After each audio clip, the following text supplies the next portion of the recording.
Hello there. In this video, I'll show you how to remove estimated taxes from your Shopify checkout, ensuring a seamless shopping experience for your customers. To get started, log into your Shopify store.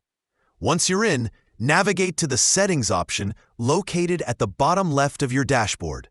Next, click on Taxes and Duties. Here, you'll find options related to tax settings. If you see any checked boxes under Include tax in product prices and shipping, make sure to uncheck them.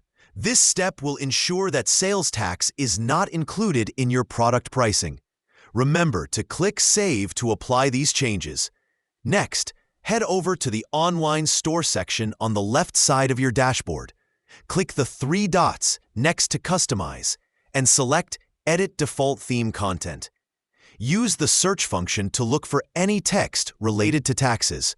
For instance, you can alter the estimated tax label to something like No Tax or leave it blank, depending on your preference.